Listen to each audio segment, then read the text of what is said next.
From the Washington Examiner, I'm Siraj Hashmi, and this is Hashing It Out. I'm joined by Zuri Davis, who's the assistant editor at Reason. It's a libertarian publication. And today we're talking about police reform. Now, in the last couple of weeks after the death of George Floyd at the hands of the police officer, Derek Chauvin, who has been charged with his murder, there have been a lot of discussions about police reform. And Zuri, first of all, when we talk about police reform, what's the first thing that needs to be addressed? So the first thing that needs to be addressed is kind of looking at the reason why these incidents happen. So a lot of things that people are talking about right now are police unions and qualified immunity. So those tend to be the two institutions that stop bad officers from facing real repercussions, even in the case of death, which we've seen in the George Floyd case. So just to start with qualified immunity, the reason why that's so important is because it's the doctrine that essentially determines whether or not an official is liable for the actions that they carry out while performing their official duties. So it's not just police officers who have this issue. There's also prosecutorial immunity, which if you ever study wrongful convictions, it kind of gets frustrating to see how often prosecutors can do bad things. It's like hide evidence, which is actually very unconstitutional, and then essentially face no repercussions for it. So on the police side of that issue for qualified immunity, basically, in order for it to pass the bar of whether or not the actions are acceptable, there essentially has to be previous legislation on the specific issue. So that's actually very unhelpful as people are abused by law enforcement in different ways, and not every single abuse has a lawsuit for courts to go back on. So they essentially have to legislate each case. So right now, the Institute for Justice, they've taken on a couple of qualified immunity cases. One of the cases that they're hearing right now, it's about, they're representing a woman in Idaho. She gave police officers permission to search her home for ex-boyfriend. And even though she gave them permission, they essentially bombed her house. So now they're asking the question of, was that actually reasonable? Especially considering it's not like she told them they couldn't come in. She said that they were fine to come in, but they completely demolished her house. And, you know, like somebody, you have to think about damages. Somebody has to pay for that. But then also, hopefully a case like that would kind of set the standard of what is actually a reasonable response to searches like that. So all right, before I get into the next question, let's talk about this this Idaho woman whose house was bombed. I don't think this got any type of coverage on a national level, certainly not an international level. But what exactly happened in this case? How did it go from, oh yeah, you can search my home for my ex-boyfriend's things, to her house getting straight up bombed? that's actually a very good question, and you'd have to ask the officers. So hopefully when they hopefully the court case gives them some answers, but it's not unheard of for police officers to I guess feel empowered to kind of go above and beyond. And I think some of that is kind of the culture of how we as Americans treat police officers. So especially the very tough on crime culture, it's get the job done no matter what happens. But sometimes I feel like that doesn't leave room for reasonableness. So you do kind of see a lot of these cases where it's like nonviolent offenses, for example, they're just enforced to the highest degree. And it doesn't make any sense. So another follow-up, obviously, you addressed two areas that needed to be addressed: police unions, which we'll get into more. But for those who aren't really familiar about qualified immunity, what exactly is it and how does it protect police officers? All right. So it basically, so it's a legal doctrine. So it basically says if you're an officer and you're conducting an arrest, and let's say you put my arms behind my back and then hurt my shoulder, in some ways, qualified immunity would actually protect you because you're committing or you're doing your job, you're carrying out your duties. But it just so happened there's some mild collateral damage along the way. So it protects you from being sued essentially for when within reason, I guess. Mm-hmm. But unfortunately, as we've seen, the definition is quite vague. So people have, or officers have gotten away with some more actions that Mm-hmm. from our point of view is unreasonable, but from the court's point of view is actually perfectly fine and within their job description. So what are most people not understanding when it comes to police reform? So most people don't understand that bad laws um, and court systems are just as much part of the conversation. So, for example, at Reason, a lot of times we'll get comments that we talk about drugs too much, and people will make fun of us, just joking that we're pot smoking libertarians and that's all we care about. And while some of that is true for some of the Reason readers, reason why we care so much about the issue is that things like the war on drugs, they've given police officers multiple reasons to be present in certain communities. So minority communities, for example, there's such a heavy police presence there, and it's because of things like the drug war.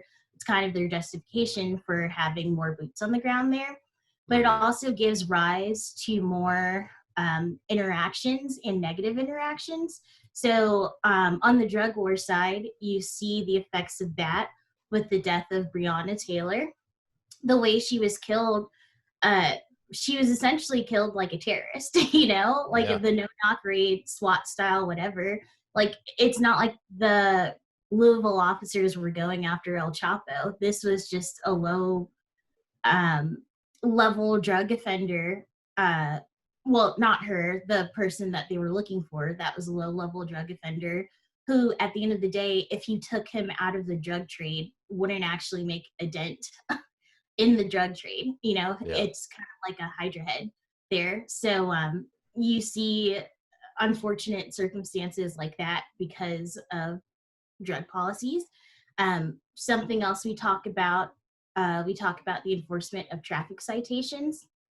So um, there have been a couple of stories that we've done where misconduct has happened over routine traffic stops for speeding or busted taillights. And while, the average American can see why a police officer would have the room or would have reason to enforce traffic rules, you also see how that can go wrong. So Right. Philando Castile, for example, he essentially died as a result of a busted taillight. And it's the 21st century. We have so much technology now to enforce things like that. So not necessarily saying I believe in traffic cameras, because that's a whole other issue, but Mm-hmm. we do have access to traffic cameras. We have access to so many different kinds of technologies to enforce those low level offenses. But at the end of the day, the more laws that you pass and the more power you give officers to enforce those laws, the greater chance there is of those interactions ending in misconduct or death. Mm-hmm. And for those who with a short memory, Philando Castile was shot and killed by a police officer in Minneapolis, Minnesota, where George Floyd was also killed by a police officer, Derek Chauvin. And that happened after Castile announced and made the disclaimer to the police officer that he has a firearm in his glove compartment. And then basically his girlfriend and his child saw him die in his car seat from getting shot, which is obviously a terrible story. You talk about obviously the drug war and how there's the more laws that are being passed gives more power to the law enforcement officers to enforce those laws. I mean, in your opinion, do you think the focus is where it needs to be when addressing the problems in law enforcement? Uh, I think it's getting there. So right now, it's really interesting to see the debate that's happened with all the Black Lives Matter protests. So just in my personal opinion, I definitely do think that there are some people who are missing the mark. But it also makes sense. Like, it's a very emotional issue, as it should be, because it's ridiculous that we're still dealing with this. And this is really the first time that we've confronted it on kind of a bipartisan level, which is nuts. But I think there are a lot more people who are trying to rope in the messaging, and to see so many people actually talk about qualified immunity, encouraging others to call their local representatives. I think that's a good sign that people understand the issues that they need to be focusing on. And Mhm. I will say, I want to go back to Eric Garner's death. So Eric Garner was killed by a New York police officer. And the story at the time was they suspected he was selling Lucy's, which are single cigarettes that are untaxed. And at the time that he died, of course, people were talking about racism, they were talking about police brutality. But I definitely saw in the mainstream a lot of people were talking about taxes. Hmm. And they were asking, are taxes, like, is that something that we really need to enforce so harshly that somebody dies to Mhm. protect, you know, a tobacco company's tax revenue, or the state's tax revenue? Yeah, no, it's certainly insane when you think about it. I mean, at the end of the day, you know, what causes what the cause and the effect are in this case, and a lot of the times the catalyst in many of these killings is due to the skin tone or skin color of the suspect, or the person who's currently under police suspicion. Um, but I mean, there's obviously one particular aspect about this debate that hasn't really gone unnoticed, and it's this talk about defunding the police. And it seems to have a wide array of meanings. I think the Black Lives Matter organization originally proposed that defunding the police is basically stripping away all of police funding or abolishing police. I mean, you saw Jacob Fry, the Minneapolis mayor, basically being shamed at a rally over the past weekend for saying he doesn't fully support abolishing law enforcement. Um, but that messaging has been sort of mixed now. It's now no longer about stripping away funding from the police or abolishing police altogether, but addressing certain reforms.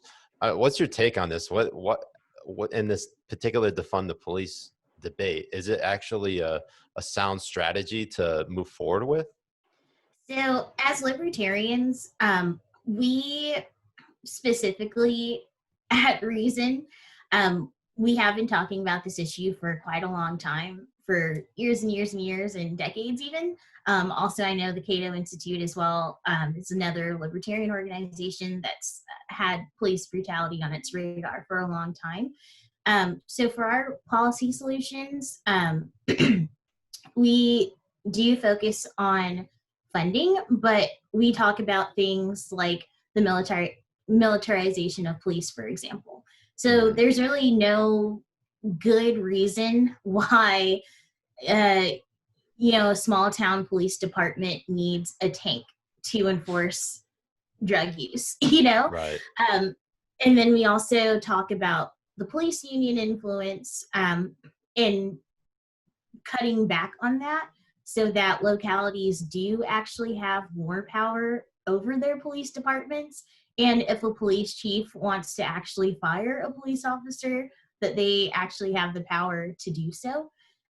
So we have always had kind of like these different policy solutions, of course, including court systems and what laws need to be enforced. So I definitely, well, I've seen a lot of the defund the police signs and whatnot. I think a lot more people who are pushing actual policies on the issue, they're focusing on a lot more of those aspects of police brutality. You mentioned that it's obviously difficult for some localities and some state and local governments to fire police officers. Why is that? Why is it so difficult for some police departments to fire bad officers and bad cops? So, in a lot of departments, we see where police officers actually do want, or police chiefs actually want to fire bad officers. And sometimes they'll even leave notes saying, this person is a danger to the force. They're a danger to society. Like they don't need to be here. But because of the nature of the police union contracts in that area, that often makes it difficult. So in San Antonio, for example, that's one of the cities that we like to look at a lot because their police union, uh, they're very strong, obviously. So out of all of the police officers who were fired over a 10-year period, I think it was from 2010 to 2019, about 2/3 of them have been reinstated because of language in the union contracts. So for one of the Wow. officers, um, he got in trouble for picking up dog feces on the side, on a sidewalk, putting it in a sandwich and trying to feed it to a homeless man. And Wow. because the police department couldn't prove that he committed the offense within a 180-day period of when they actually fired him, the union took advantage of that language, said, hey, you can't actually fire him, and they had to reinstate him, My even God. though he was fired for that offense. So also in places like San Antonio, we see where the police unions are so strong that they can actually buck police reforms and kind of hold them hostage to get the things that they want. So in San Antonio, they bucked police reforms for excessive force because they wanted pay raises for everyone. I mean, I don't understand. How do police unions have this much power? And what exactly is it that they're doing that creates this situation or this environment where they have more leverage over the police departments and over the cities that they operate in? I don't fully know the answer to that.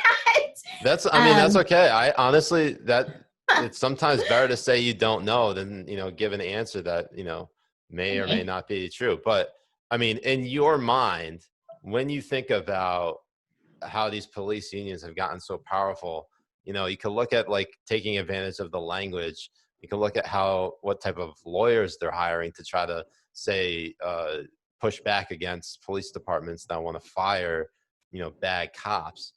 Why is it in their interest to reinstate bad cops? I mean, legitimately bad cops. I mean, you did mention with San Antonio that 2/3 of officers who were terminated over a 10-year span were reinstated. Of course, every cop has a different story. Like, it's not always about, like, say, beating up a particular suspect or killing them. So how did it really come to the point where police unions just have so much leverage over the cities and localities that they operate in? So, some of the feedback that we've received on our police union stories is not necessarily that people, especially fellow officers, agree with the conduct, but they're so afraid of being left on their own that they accept the union for what it is. So, for Mhm. example, in Buffalo, a lot of people saw the video of the two officers knocking down the elderly man, and him unfortunately falling, hitting his head, and bleeding from his ear. After those officers were fired by the police department, the union told the rest of the emergency response team that they wouldn't actually cover their legal battles for any misconduct or any legislation related to the protests. So all of the officers quit.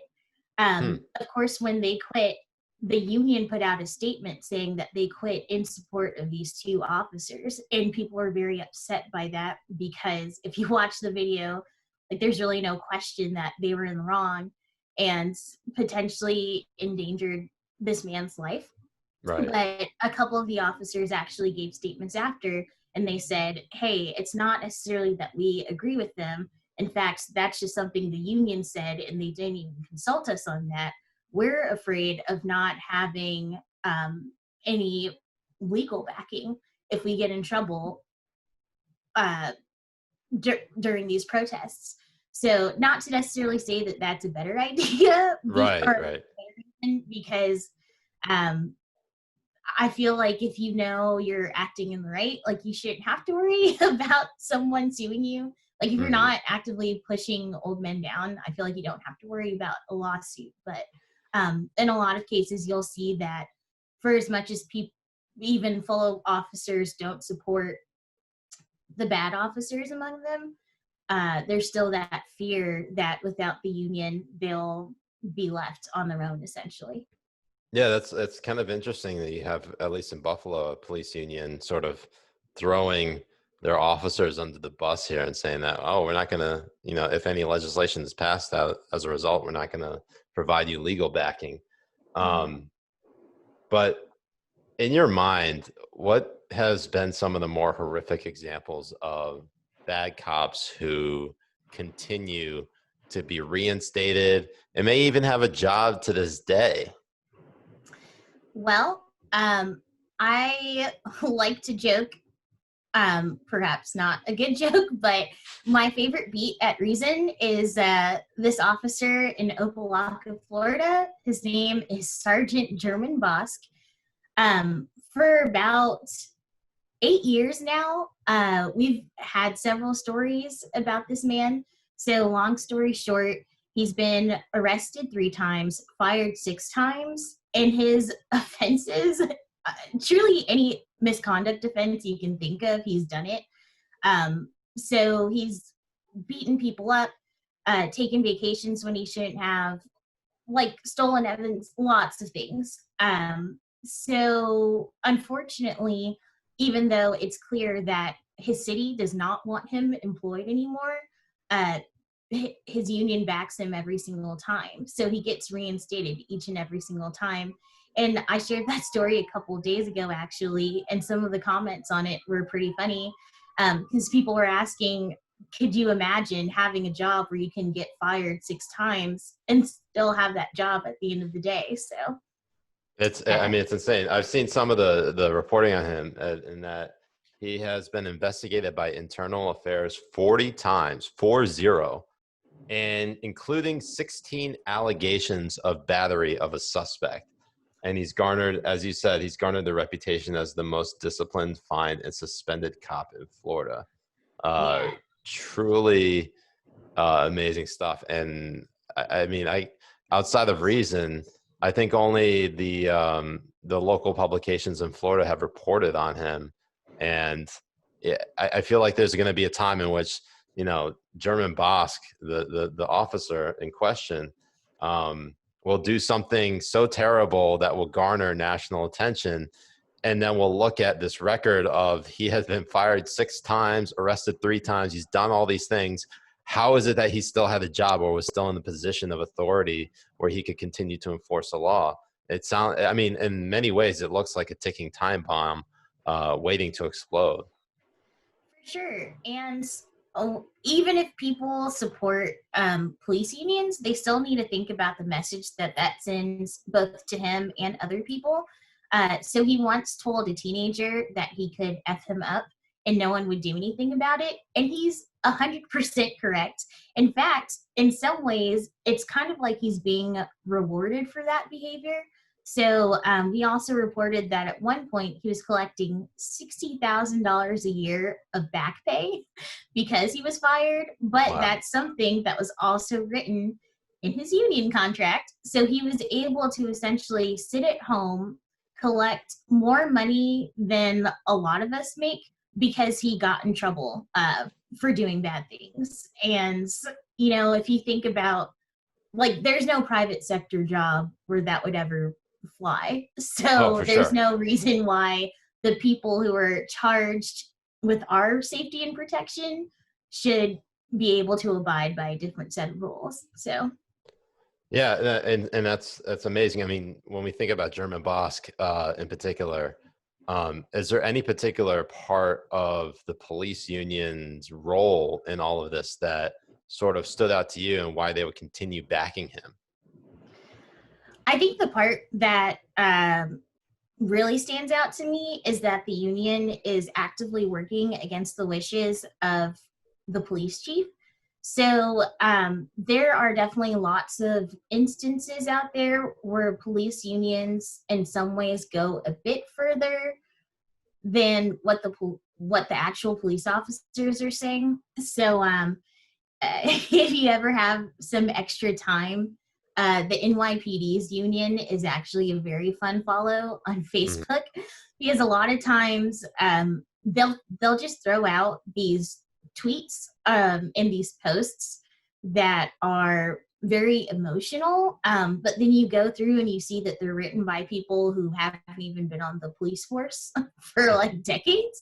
My God. So in some ways, it's a very odd disconnect between the observers and the people who actually are in police departments. Yeah, So if I'm not mistaken, I think it was a police union tweet in just the last couple of weeks from the NYPD police union, um, basically openly using a what is the word, the B word on the New York City public health commissioner, which is crazy to think about. And like yeah, it's and also you've seen in this just this week alone, the police union obviously having very strong thoughts about New York City Mayor Bill de Blasio's proposed plans to sort of strip funding and resources away from the New York Police Department.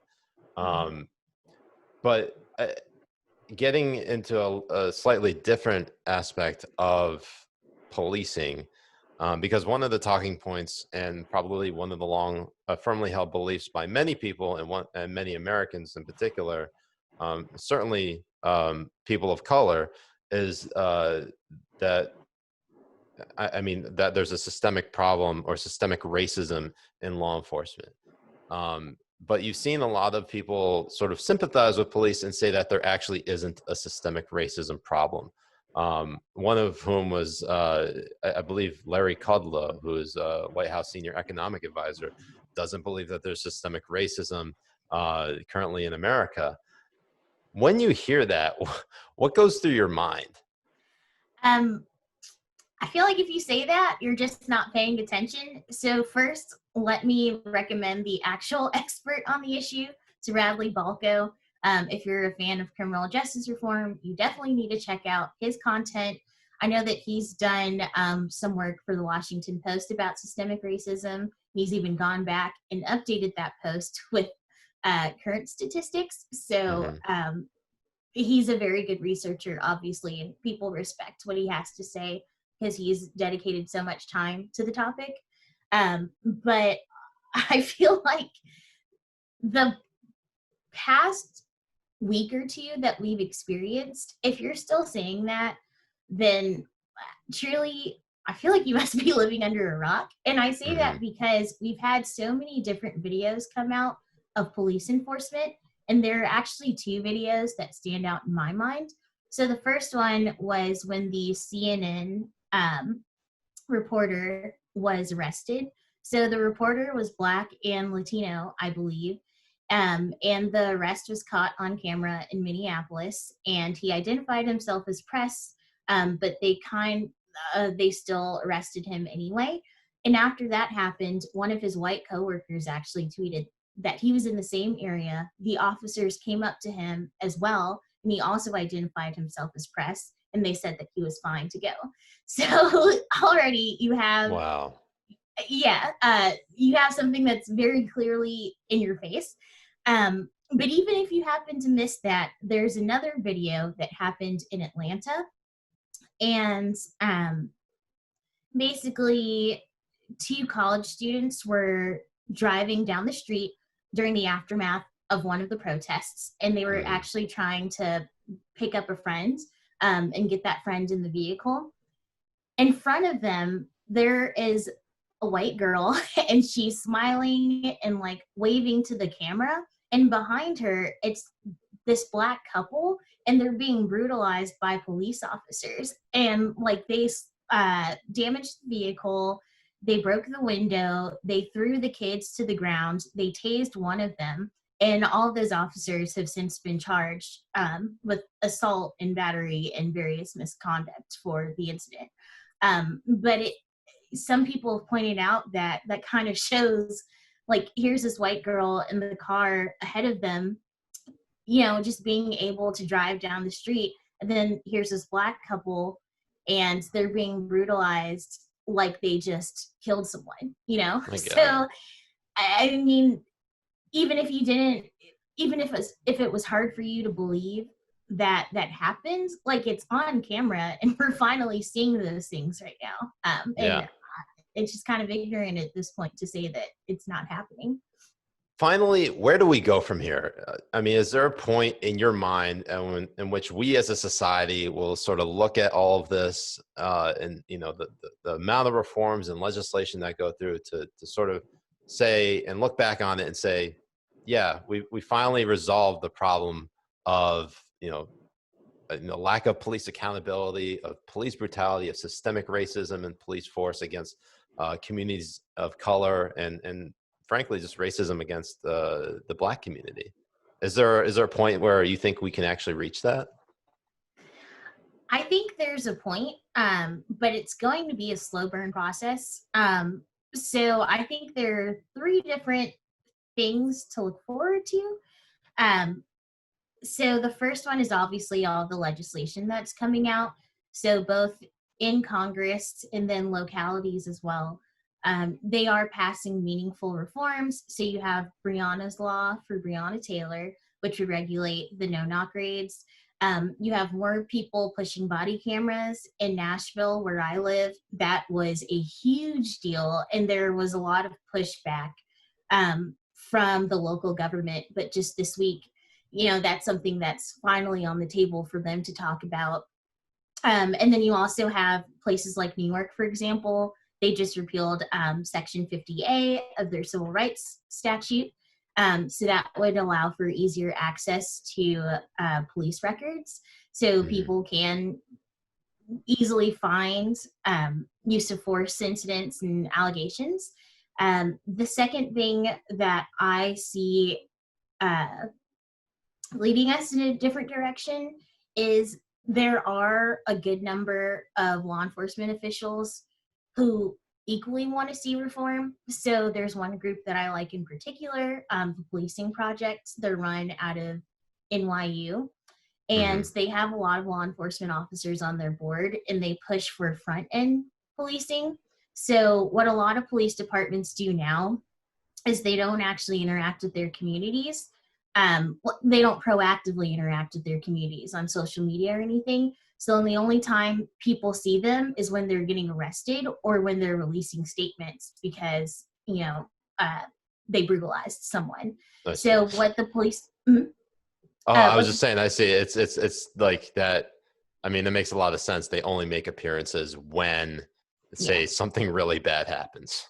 Yeah, which obviously, it's kind of like the Pavlov example of just if they're always around when bad things happen, whenever you see them, you're just going to think something very negatively of their presence. So the Policing Project pushes reforms like, hey, you should get involved with your community. You should make yourself seen. It's kind of like that community policing. And they also push proactiveness. So like people shouldn't have to like beg for police statements on issues. They kind of say like, hey, you should be able to give that to people before they even have to ask. So that's very positive, and I'm hoping that a lot more departments see the value in that. And then the last thing I think is kind of a civilian-led effort.